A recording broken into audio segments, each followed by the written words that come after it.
Урматтуу Москва жергесинде эмгектенип жашап жүргөн бир туугандар, амансыздарбы?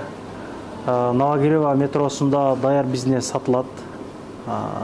Клиенттүү базасы менен бренд кошулуп сатылат демекчи. 1 айлык сопровождениялары бардыгы бар экен. Мындай айтканда грязный күнүнө 70-80 миңге чейин выручкасы менен, кыскасы готовый бизнес экен да. Айына грязный выручкаларын көрдүк. 1.100.000, 1,5 миллион, 1.900.000 ошондой обороттор бар экен да. Кутманды билесиздер. Кутманды таанысыздар. Мына 3-4 жерге дүкөн ачып, учурда рекламаларын байма-бай тартып берип атабыз. Өзгөчө арзандатуулар менен чыгарып жүрөбүз. Ошол жигиттикке тукандар. Ассаламу алейкум. Ассаламу алейкум. Жакшыбы? Жакшы, рахмат. Иштедасыңарбы? Да, шүгүр. Иштеп атабыз. Бизди көп мекендештер көрүп атат. Эмнеге сатып атат? Эгер ошо сен айткандай выручкалар болсо деген маселе сразу эле ар бир адам оюнда болсо керек. Мен амандашып, кенен панасияны видео кылалык. Кенен. Ассаламу алейкум мекендештер. Биз ушу Исага кайрылган себеби биздин Новогиреводо точкабызды сатып атабыз, 55 квадрат метр. Мисалы метро жакын торговый центр Шангал. Ушундай сезонду сатып атабыз. Эмне дегенде biz uшу Новогиреодон места, чоңураак места алып атабыз. 200 метр, 200 квадрат метр. Акым женский, мужской аралаш, детский аралаш чоң места ачылган атабыз. Бул местабызды 2 жылдан бери иштеп келебиз. Күнүмдүк выручкасы болду деген 50 миң выручка. Мен полный прозрачный компьютердон көргөзөм. Сезон убагында ушу 1 айда оборот где-то 1,5 миллион, 2 миллион ошондой. Анын чистый прибылин эсептеп келгенде мындай 300-400 миң жөн эле бар да. Сага жазышы мүмкүн. Эми 300-400 миң болсо эмнеге сатат?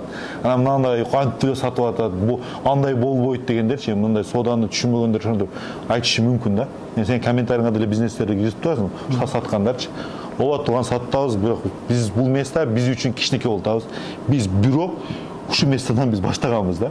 Ушу Новогиреодон көтөрүлүп, секин көтөрүлүп, кийин ошондой 3 жылдын ичинде мынакында 4 места ачканга жетиштик да. Местабыз бар, каганат деген шүгүр менен 2 местабыз бар. Мен жалгыз эмесмин, мен партнерым менен ушундай 3 жылдын ичинде ушундай ийгиликтерге жетиштик болду да. Мен содан аркасынан өзүбүздүн сода жүргөнүбүзгө бир 15 жыл жүз болуп калды. Биз өз кичинекей кезде ата-энебизге жардам берип, Улан-Удэ деген Сибирден келгенбиз да, Москвагачы. Ошол жакта өткөндөрүңөр бар. Ошондо өткөнү секен чоңураак мегаполиске чыгып, биринчи биз өзүбүз мындай кичине квартирадан баштаганбыз. Эми жаңы опыт да. Биринчи ошо Улан менен баштадым квартирада, досум менен. Ошо Азиз деген досум бар. Азыр биздин андан ошо Улан-Удэде точкабыз бар. Чоң квадрат метр, 150 квадрат метр. Ошодан баштап биринчи мегаполис жүрө, коркосуң да мындайчы, любой мындай не опытный мест болсоң коркосуң. Мындай биз закрытый квартирада ачып алып, реза болуп кетип, биз рекламадан күчтүүрөөк реклама берип, квартира вообще чүчү жерден участкаларга кармалып калып, вообще банкрот болгонго болоюн дегенде биз аяктан чыгып кеткенбиз сразу торговый центргечи. Уже сода болто клиенттерге коюп берип, адам көйгөндө полимон бир күнү басат дегенчи. Секин торговый центрге чыгып кеткенбиз. Новогирево Перовский деген. Анан кийин Перовскийден алып секин каждый год мисалы өзгөрөт экен да, мисалы адамдын востребованностьтагычы. Секин торговый центр жылдык. Ушу торговый центрге киргенде эле башында условия сон койдук. Директор менен полный таанышпыз. Ошол жердеги участковый менен, управа менен, управляющий полный биздин тааныштар. Аларга да кичине акча беребиз, чтобы свободно иштеш үчүн. Бирок все равно мындай мигрант деген эмеси бар. Бирок алар менен тааныш билиш уже 2 жылдан бери жүрөбүз. Ошоде обувной иштеткенбиз, мужской иштеп жүрдүк, кийин мына торговый центрге көчтүк.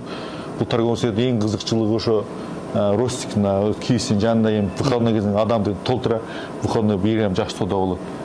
Ошодосуң ошентип. Клиенттери кандай? Канча пайыз башкалар? Бул жерде кыргыздар реклама берсең, кыргыздар өтө көп. Новогиреодо өзү кыргыздар көп. Кыргыз көп. Постоянно кийинип турат. Просто бертик товар алмаштырып, мындай жакшы подход керек да. Биздин реально убактыбыз болбой атат. Азыр жаңы местага ачып атканга байланыштуу убакыт болбой атат. Ошо анан бул эми 2 местага отуруп албай, 1 местаны сатып, 1 местага жакшы көңүл болгон, жакшы деп ойлойбуз да. Ошо анан бул основном бу жерде орустар, кыргыздар, тажиктер өтө көп. Ошондан кийин тааныштуу оборот жөнүндө полный прозрачный келем деген адам, мындай келем деген адам келип сүйлөштү мен менен ушундай болуп атат. Эмне кылса болот? Мен 1 ай сопровождение кылып берем. Şu Moskva iki ay сезонда өзүчө ноябрь, декабрь зимний ешим иште болсаң болот.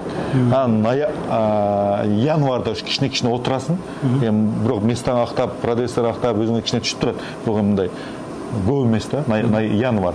Анан уже февраль, март уже осенний сезон кетет. Сезонду иштейсиң, летода 2 ай иштейсиң, 1 ай отдыхать этесиң, ошентип бул соданын берекеси өтө сонун. Биз эми канчалык иликтер жесек, иликтер айтсак эми Кудайга шүгүр эле. Машинаны болдук, эми ушактан үйлүү болдук. Кыргызстандан Кудайга шүгүр. Эмне жалыбыз ошо эми жакшы адам алып иштетип кетсе, бизге өтө жакшы. Бизден эми реклама болот, кимге реклама беришти, сага реклама беришти. Биз эмне дегенди билесиңби, өзүң деле Новогребен вообще реклама кылбайбыз да. Бул жерде өзүнүн клиенттери бар. Чоң меселер реклама кылабыз. Берем чоң кичинекей месел реклама кылсаң, ошо кичинекей меселчалык сода болот экен да. Ошондой эле чоң месел чоңураак выручка болот. Азыр эми тааныштырып кетсең, ошо выручка прозрачный көргөзөлү күнүнө канча сода болуп атат, полный мен тааныштырам. Ким сүйлөшө турган адам болсо келиңиздер. Ушуну көрүңүздөр, ошол жерде бир күн туруңуз да алам деген адамдарчы. Кандай адам болот, кандай выручка болот. Азыр мисалы ноябрдан уже сезон, 2 айда ошо нормально иштеп алсаң болот да.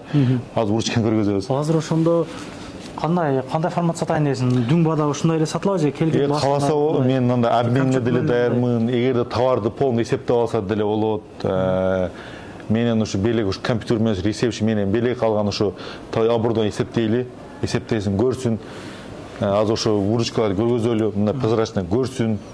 Адам түшүнө. 55 квадрат метр, айына 200 миң акча төлөнөт. Аренда 200 миң. Бир жерде ходовой место, Российский жанында проходимый өтө ошон үчүн арендасы кымбат. Өзү эле бирок чоң меселер берди 500 миңден да. Биз ошентип сүйлөшүп алганбыз башындачы. ИПлар кандай документ? ИПлар документация жакта ойлонбосоңуздар болот. Эс каласаңдар, ИП таап беребиз Оруста. Оруска акча кыртастар айына 20 миңден, ал чөлүнө коюп берет, аны таап берет. Каласаңыздар биздин ИПда временно иштеп турсаңыздар болот. Каласаңыздар өзүңүзгө өткөзүп алып, полный жагы өткөзүп беребиз. Мындай эле нерсеничи. Азыр бренд менен кошуп сатасызбы, шүгүр менен? Хорошо, шүгүр менен да эметебиз, иштетебиз. Бренд деле кошуп биздин бренд таанымал. Бренд келесин, биздин ошо сатып аласыз бизден, но еще носу бар. Еще акча чыгарыш керек. Товаргачы. Товарга минимум өзүнүн атынан 700-800 миң товар кошуш керек бергеч. Азыркы бизде товар бар, ушу менен деле иштесе болот, бирок мындай жаңы уже клиенттер көп сурайт да, качан обновление болот деп. Бирок товарга акча кошуш керек, ошону айтып коеюн. Честно да мындай экен. Ошо. Анан кийин ушу астатык товарларың жокпу азыр жазгы? Мындай да. Жок, азыр мисалы мына товарлар сезон азырчы. Кофталар сезон. Астатка товар болуш үчүн футболка эле бар. Футболканы бирок кышта деле ала берет, мен 100% гарантия берем. Анан калганы полный мына кофталар, мисалы теплый утепленный варианттар да. Полный утепленный. Анан товарды эсептеп да өткөзүп берет, товарды өткөзүп, товар билбейм, азыр эте бир 1,5 миллиондук товар бар да. 1,5 миллиондук товар бар, действительно. Ошо ана товар эсептеп, аброй эсептейбиз, канча миң болсо эми, конечно, эскертип алып, индивидуально сүйлөшүлөт. Саңга чалыңыздар, билиңиздер, башка городдон болсо деле мындай көрүңүздөр, рисковать этип, бирок мегаполис чоң шаар, ошол жерде содаян болот, сразу айтайын. Ошо досум. Жакшы. Бул жагында склады бар. Буягында толтур склад бар. Толтур товар басса болот. Полкалар бар экен. Полкалар бар. Биз көрдүм, буяка көңүл бурбай алып кеттим, товар жок. Товар оф коюп берет, азыр эскертип алып койдук. Товар толтуруп, буяка товар толтуруп, 2 примерочный бар.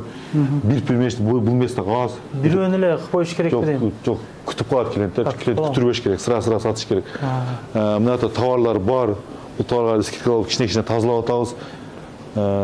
На полном азыркы сезонго кичине утепленный 2-5 вид костюм болуш керек, утепленный джинс алып келиш керек. Мына ошондорду уже ала берет. Если каласаң, кантип мындай товар тазалашты эми үйрөтөбүз. Полный 2 ай менен сопровождение болот. Мен товар барат, мен кайда товар барат, кайда сезонду келип, кайсылар молодежь жакшы полный сопровождение кылам да. Ошо. Биздин ошо эми Москвада 4 место байланышты, бул место мына кичинекей болуп, анан көңүл бурлай алып кетти, анан буяган ошо ошон үчүн саттабыз. Эгерде бир адам иштетип, эгерде ушундай именно ушуга мындай көңүл бурса, бу жерде иштесе мен гарантия берем, 100% гарантия берем, иштесе болот. Просто эми бизден сурап мындай кылса биз обязательно жардам беребиз. Бугачы биздин мындай. Молодец. Анан кийин досум буну эметсек эле мындай. Бул жагы заманбап экен да сенде. Заманбап, бул молодежь кийимдер. Бул ресепшн, компьютер ресепшн менен белек. Анан досум мынаны көрүп коелу. Көрүңүздөр өзүңүздөр, мынакей мен дагы көрдүм. Мына мекенештер өзүңүздөр дагы байкаңыздар. Бул эми мына товарда жүргөндөргө, ошол кийимге түшүнгөндөр болсо жакшы болот экен да, бугачы. Мына досум, мына 05 склад, бул биздин программа. Мой склад деген мына выручка күнү полный товар кирилген. Мына история канча товар сатылган полный мына цвет турат да. Кече мисалы 52 миң сот болгон. Бул мына чистый наличка. Где-то 15 миңдей эме болгон кече. Анан бул мой склад. Склад мына Шангал. Биздин Шангалда турабыз, торговый Шангалда. Выручканы көрөсөк, мая, биз азыр сентябрды карайлы. Сентябрь, мына сентябрь, 1 сентябрь коебуз дагы. Нерден сентябрь, 31 сентябрь 30 койсок, мына 09 найти басабыз. Выручка мына. Сентябрь ичи наличка менен карта биригип 1.980 миң болуп тур да. Көрүнүп атат камера. Көрүнүп атат. Жакыныраак. Сентябрь айы ушундай выручка болду да. Бу наличка 1.200 миң. Сумма скидка кыламыз 2 миллион 980 миңден скидка бир 200 миңдей скидка кылыппыз да. Эми ушундай примерно. Чистый мына. Колуң алып тур. Мына байкап атасыздарбы мына ушундай. Эми мынаны коелу. Эми сентябрь август кылалы. Август не сезон, но эме болот мына. Август не сезон, бирок бизде август жакшы болду да. Эми рекламаны кетип жакшы кылгам. 08 август. Инстаграм аккаунт кошуп бербейсиңер, а? Жок, Инстаграм өзүбүз эметебиз. Инстаграм бербейт, чисто мында. Мына августта 2 миллион 83 миң 361 сом болуптур. Наличка мына. Көрүнүп атат. Наличка 1 миллион 400 миң. Эмили августтан июльды карайлы. Июльды карайлы мына. Июльда 31 июль коелу. Июль 07 ай. Мына 1,5 миллион. Уже июльда сезон эмес, уже лето төнүп аткан мал да булчу. Төнүп аткан мал мына 1,5 миллион. Эми июнга коелу. Ушинтип ар бирин текшерип туруп алсаңыздар болот да, прозрачно да. Бирок адамдын өзүнө зависит. Канча көңүлүбүз ошончолук эме болот. Биз полный айтып беребиз да мына.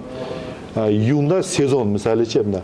Июнда мисалы летний сезонда мына 2 миллион 125 миң да наличка бул эме, наличкасы мына поступил наличка 1 миллион 200 миң. Карта менен мына терминал менен 2 миллион 100.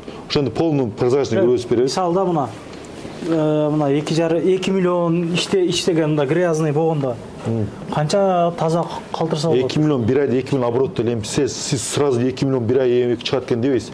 Сиз эле 2 миллион деп коелу. 2 миллионда 200 миң аренда бересиз. Бизде азыр 3 продавец чейт да бердечи. Бердеби? Ошентсе мындай бизге айына мындай 300-400 миң жөн эле калтат да. Чисто биз санап именно прибыльно алгандачы. Эми 3 продавец менен эгерде сиз өзүңүз иштетем десеңиз, жалгыз өзүңүз болсо эми продавец акча төлөбөйсүз деп продавец төлөйсүз, бир адам төлөшү мүмкүн. Эгерде сиз бир продавец алсаңыз, мисалы эсептеп берели, 200 миң аренда 200 миң аренда продавецке 150 миң деп биз күндө 3 миңден төлөйбүз примерно. 150 миң. Ошо менен где-то 350 миң уже расход.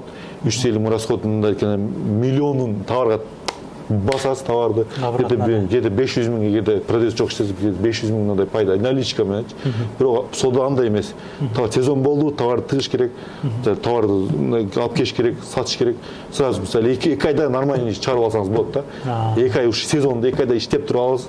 Уже буякта уже акча өзү эле чыгып калат, уже сиз осеннийге уже ынтыласыз. Осенний товаргачы. Осенний товарга ынтылып, уже сезонго эметесиз.